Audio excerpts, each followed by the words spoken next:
Hola, ¿qué tal? Buenos días, bueno, más bien buenas tardes a todas las personas que se encuentran aquí en la cafetería Resiliente.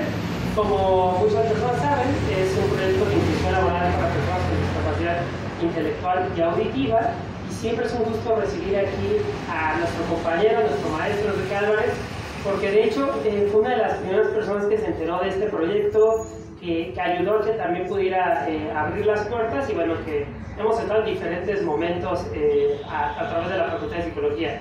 Pues bueno, hoy vine a presentar su libro, que es Desafiando el Destino, y bueno, nos acompañan también tanto el maestro Nápoles y, no me acuerdo su nombre. Mariana Sam. ¿Mariana qué? Perdón. Sam. Mariana Sam. Y bueno, es un gusto tenerlos a todos ustedes aquí y espero que disfruten esta tarde.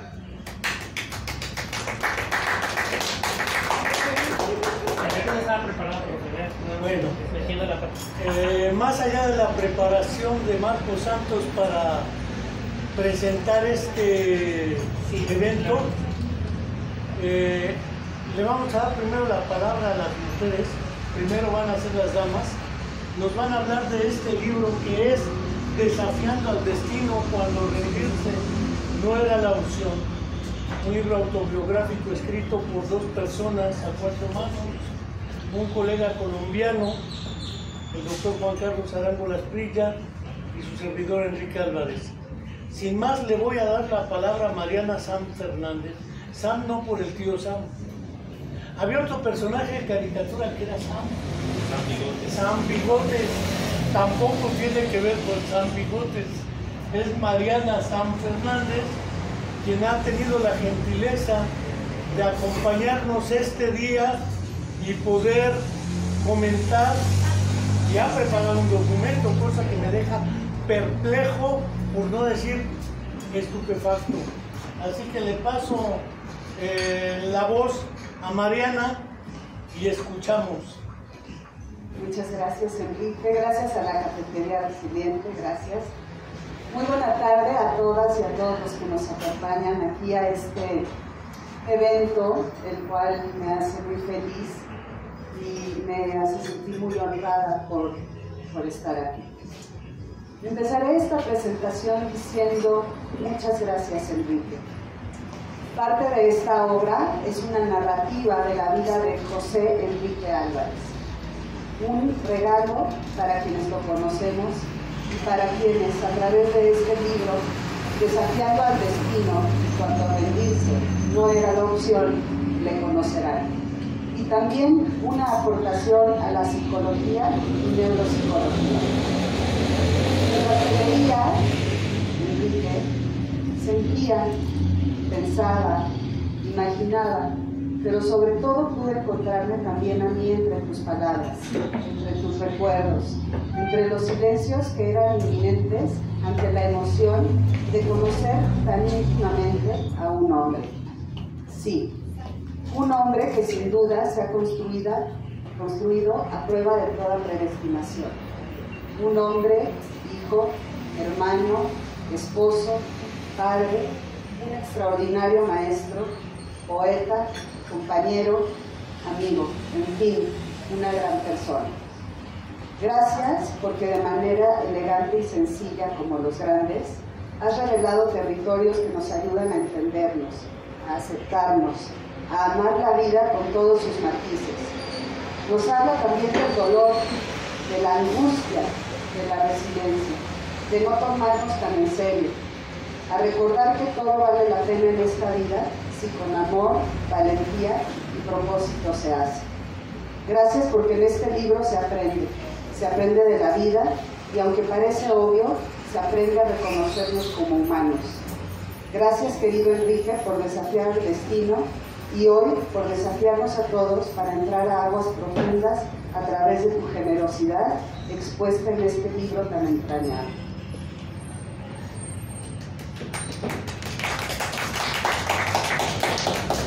Una rapidez y sencillez inaudita. Le voy a pasar sin más el artefacto a Juan Manuel de la Cruz Moreno Nápoles, que seguramente también expondrá algunas ideas, y después me pasaré el speech a mí mismo. Gracias. Un honor estar aquí presente. Y también me uno al agradecimiento a Enrique por invitarme a la presentación de su libro.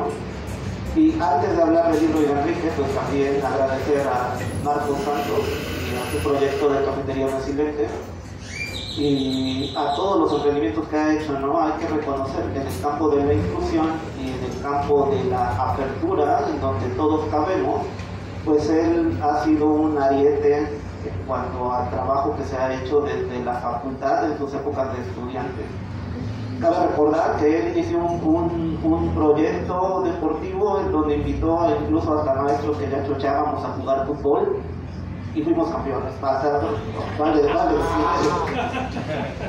Pero también hizo el psicobebedero con la premisa de que organizados y juntos podemos, y que si la sociedad se organiza, todo se puede, no hay límite. Y creo que esa es una de las premisas que están en el libro, de que se pueden hacer cosas más allá de las circunstancias en las cuales nos encontramos.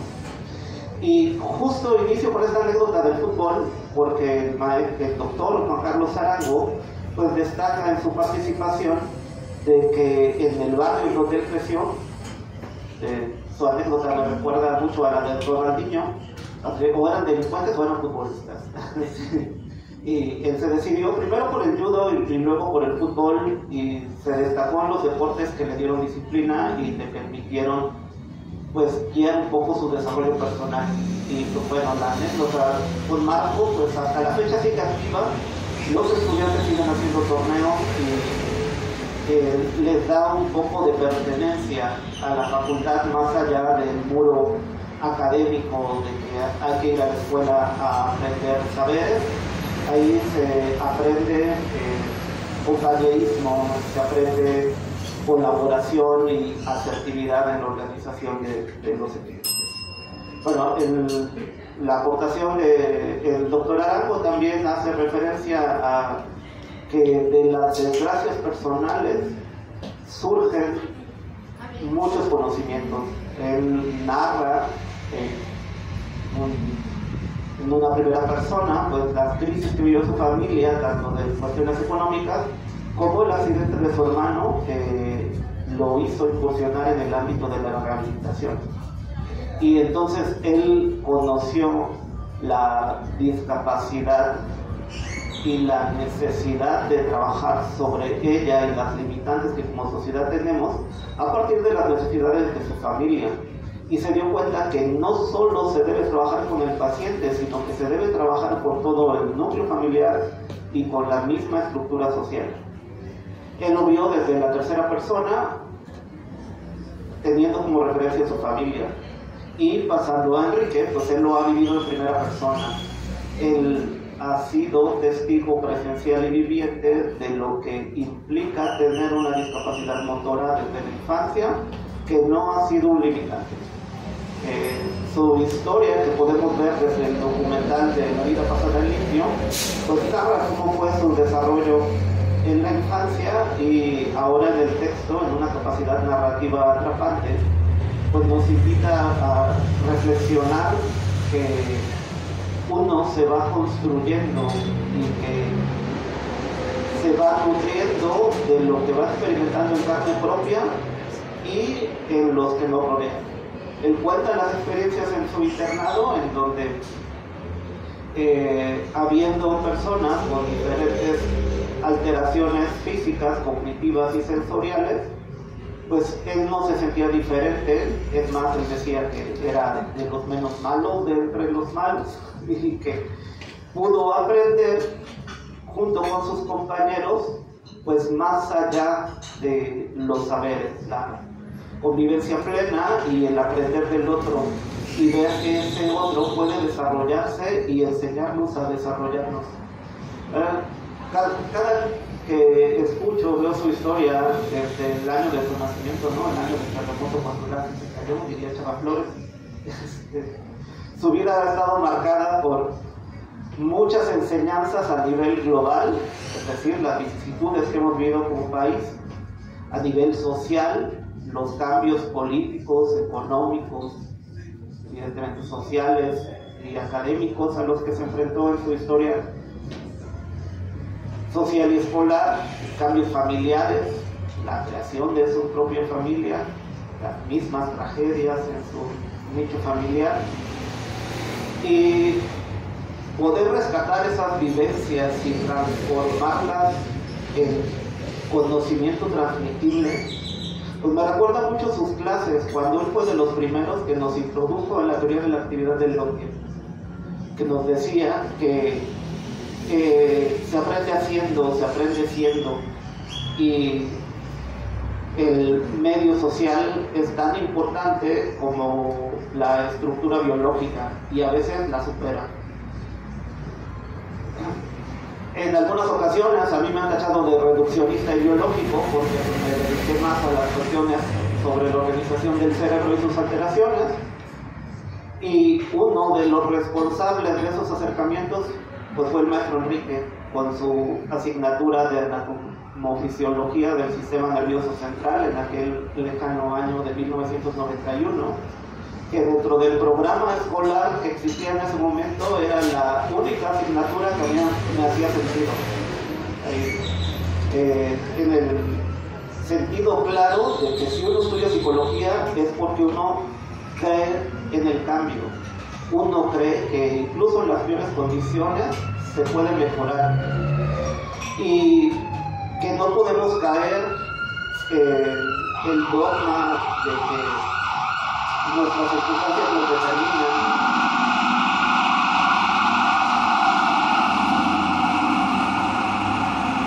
O que nuestra historia infantil es nuestro destino. Sí. Es el complot. Es el complot. Si pensamos que estamos predeterminados y que nuestra historia familiar nos conduce a un sino inevitable, pues nos equivocamos de carrera.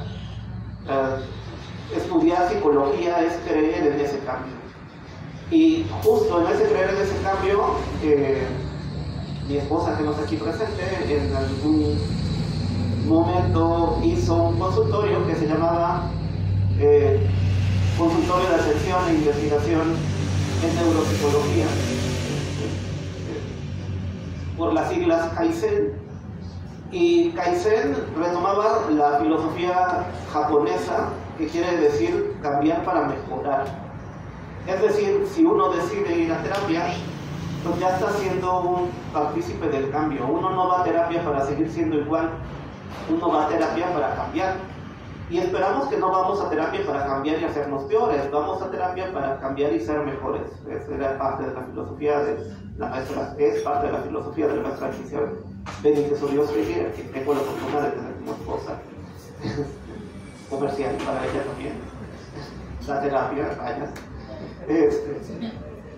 Y pues que podemos rescatar en las dos historias del libro, tanto la historia del doctor Juan Carlos como de Enrique. Todo cambio implica mejora, siempre podemos ser mejor de lo que fuimos, y a pesar de las circunstancias que pudieran parecer tan malignas, tan incapacitantes, se puede trascender y se puede ser más de lo que el diagnóstico inicial nos dijo. Ahí en algunas de las partes iniciales de su relato, cuando habla de la epidemia de sarampión y la polio, decía, me muero y no me muero, y aquí sigo. Y la pregunta sería como en el libro de Víctor Frank, ¿no? El hombre busca el destino, el sentido. ¿Qué sentido tiene que yo aquí siga? Y bueno, el sentido es ser, y ser para mejorar, y ser en esta opción de ir transformándonos, ir cambiándonos, ser más allá de esta persona con alteración neuromotora. La alteración neuromotora no lo define lo que ha hecho, lo define lo que ha escrito, lo define lo que ha enseñado, lo define los caminos que ha abierto para sí mismo y para todos los que hemos transitado a su lado. Y creo que los que se acerquen a la lectura de este libro van a encontrar dos cosas esenciales. Una, es una lectura bastante amena. Es agradable encontrar escritores que te llevan de la mano en su narrativa para situarte en el contexto en donde vivieron hace 40 o hace 70 años y ir transitando por los cambios políticos, lo que les tocó vivir, como decía la narradora de Canal 11, como olvidó su nombre, Cristina, aquí nos tocó vivir, Cristina Pacheco, aquí nos tocó vivir. Esa lectura es bastante agradable, pero por otra parte van a encontrar un aporte académico. Cada parte de la historia va remitiéndonos a teorías, va remitiéndonos, como dije hace un momento, a la teoría de la actividad de George, a la teoría sociocultural de Vygotsky, a la rehabilitación de Barbara Wilson con su enfoque familiar. Entonces, quien quiera tomar el libro como una referencia académica también lo va a encontrar bastante sustantivo. Por eso para mí es un honor, es un privilegio poder hablar de él, no solo a través de la lectura y de los materiales audiovisuales escritos que Enrique ha hecho a lo largo de su vida, sino también de la convivencia, de el saber que él fue mi maestro en los salones, pero también fue un compañero en los pasillos, donde se podía hablar de persona a persona y no solo de maestro a alumno, y posteriormente colegas sin perder nunca el sentido humano.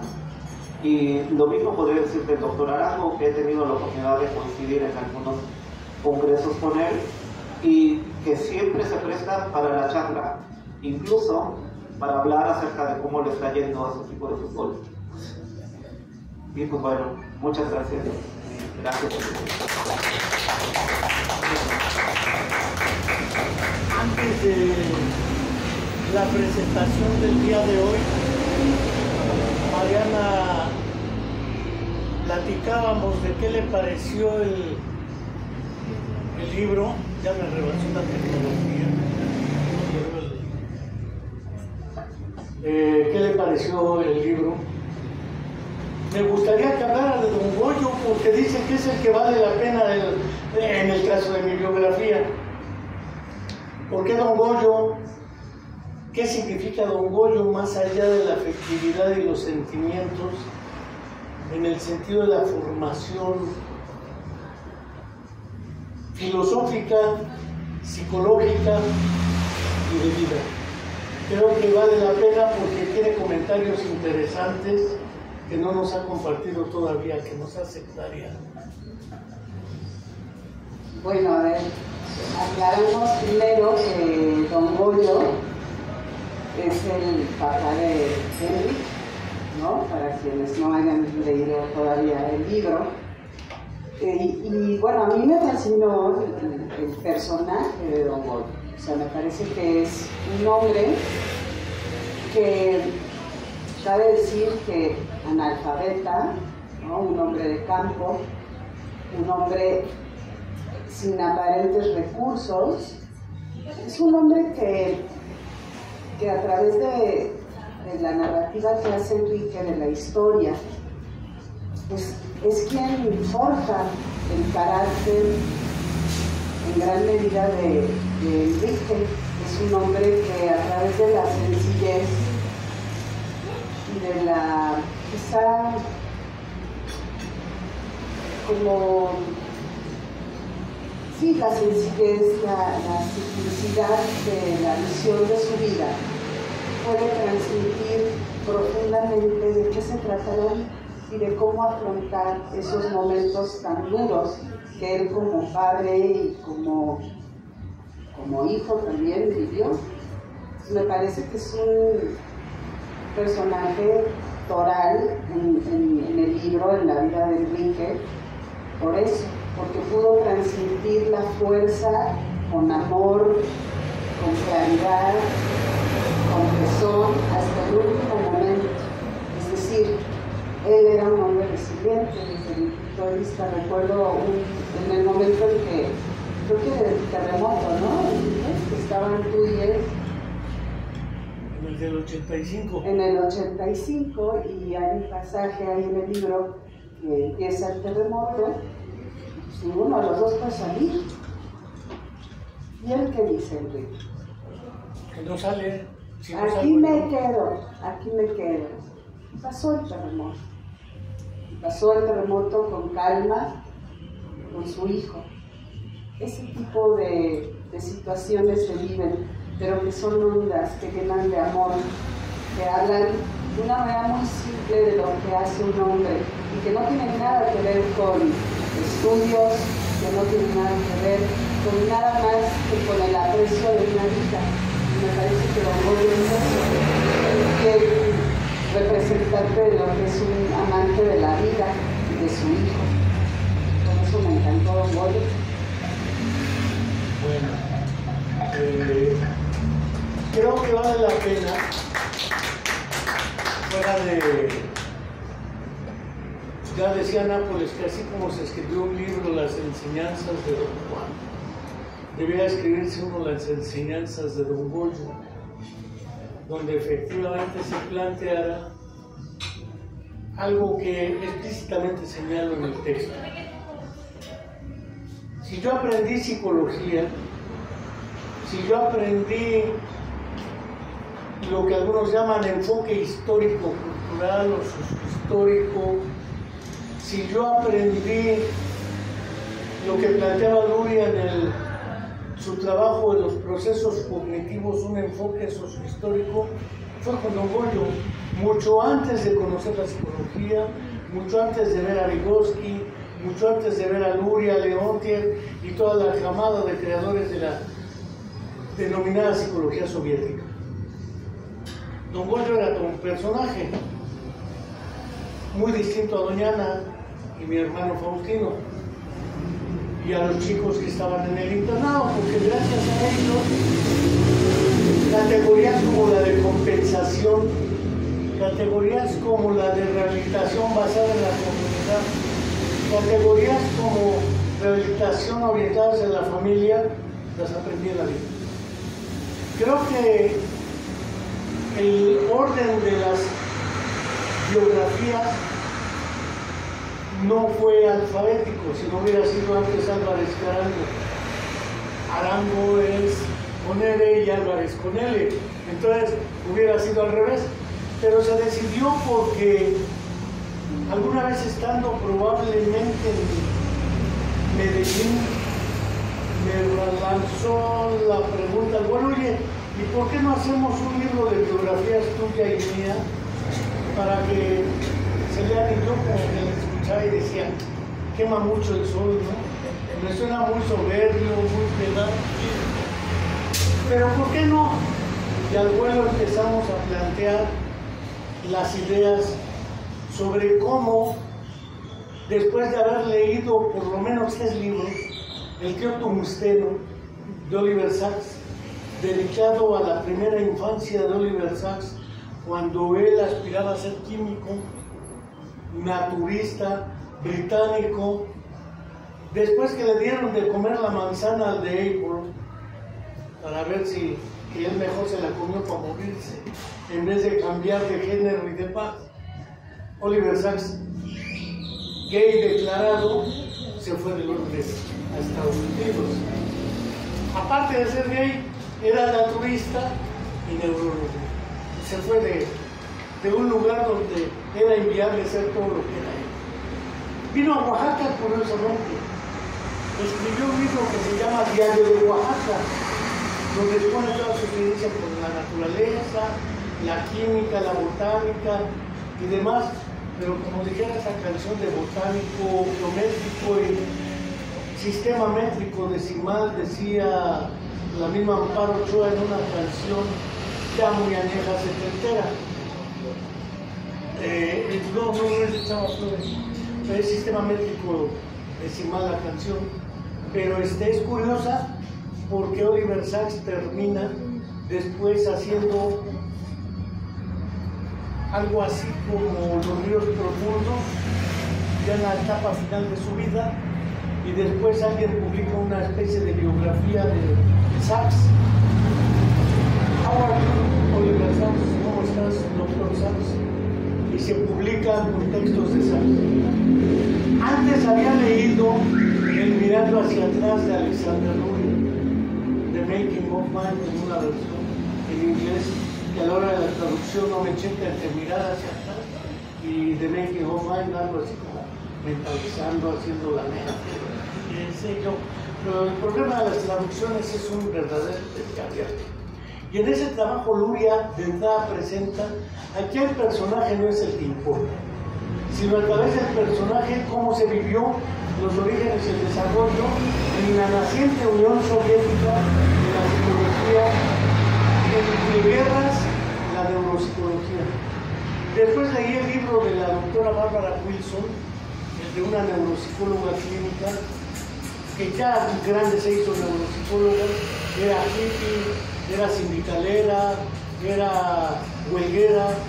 Me sorprendió el libro porque es muy interesante y cuando le dije a Arango, pues aquí, a ver cómo le hacemos, para tratar de explicar cómo las circunstancias lo hacen a uno y cómo a través de las circunstancias y otros que no son uno van construyéndose la neuropsicología en Colombia. ¿Por qué? Esto nació de un problema en Mexicali.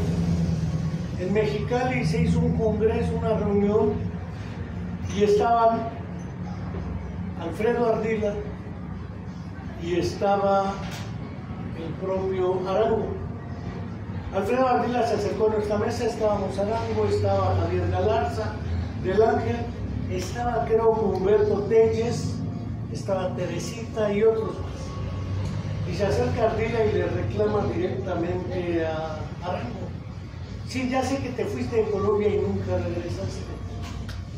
Preferiste quedarte en España.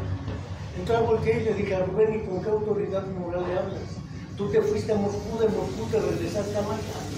Te casaste con la colombiana, te regresaste a Miami, tú eres de los Ardila, económicamente poderosos. ¿Qué autoridad moral tienen para reclamar? Ahí nos hicimos bien cuates, ¿verdad? Muy calladito. Dice que se veía bonito, no se iba a pelear con el más prestigiado del momento. Y le disputó, bueno, es que tú eres alumno de otro colombiano que se había ido a Estados Unidos y con el que empezó a trabajar Alzheimer.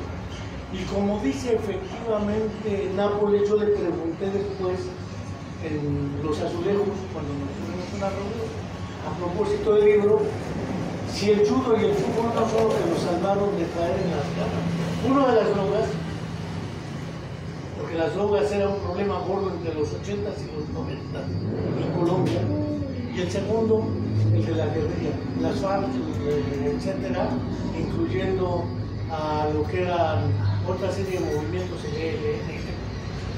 ¿Cómo le hizo? Pues el deporte, como dijo Nápoles, peleas sí se hizo, aunque él se jaló a la derecha y después ya se peleaba con Sócrates, que era un gramsciano, pero son los pleitos ideológico-políticos. Fuera de ello, las anécdotas que vienen, por ejemplo, de las chicas con recursos que se prostituían, de las chicas que mataban y a la gente que la levantaban, cualquier parecido con nuestra realidad no es mera coincidencia. Aunque aquí los gobiernos no se cansen de decir, nosotros no fuimos, ya no lo hace el Estado, ahora lo hace la delincuencia. Pues es que antes la delincuencia era el Estado. Medio contubernio, pero no se salvan. Fuera de ello, la realidad es que después que choca a su hermano, tiene que dejar de estudiar y se hace rehabilitador en la vida con el hermano. Yo creí que le había dado síndrome de Capgras, el delirio de suplantación, porque no reconocía a nadie el hermano y lo rehabilitaron. Él era el mayor, tuvo que dejar de estudiar, empezar a trabajar, tuvo que renunciar a una beca del Reino Unido. Es decir, no es fácil la vida. Y le decía nada más que hay que cuidar mucho esas metáforas de siguen ejemplos para que veas que las cosas no se trata de ensalzar, sino como a través de la mirada de uno puede ver. Esto se lo debo a Miguel Ángel Villa, porque él me decía que todo lo que dices es de memoria, es subjetivo. Digo, que sea subjetivo no quiere decir que sea falso, el objetivo no es necesariamente verdadero. Pero es que ¿dónde está publicado? Ah, pues lo voy a publicar. ¿Cuál es el problema? Ahora ya está publicado. Entonces ya es citable, ya se puede meter en citación APA porque está publicado con ISBN, bla bla bla, lo que queramos, séptima edición de APA. Hay que seguir escribiendo la vida de Don Goyo, y antes de que perezca, porque algún día pereceremos todos, la de Liceo Guajardo. Porque sí, porque el concepto de despatologización se lo debemos al Liceo Guajardo. Esa tradición de patologizar a los niños tiene problemas de aprendizaje, tiene ¿por qué? Y el maestro, ¿por qué no tiene problemas de enseñanza? Al que llevan es al niño. Entonces, o la mamá, ¿por qué no tiene problemas de educación de su hijo? No, el niño es el que debe ir. No le sigo. Pues no es el caso hoy, pero no lo podía olvidar. Muchas gracias a todos y pues aquí estamos. Caput.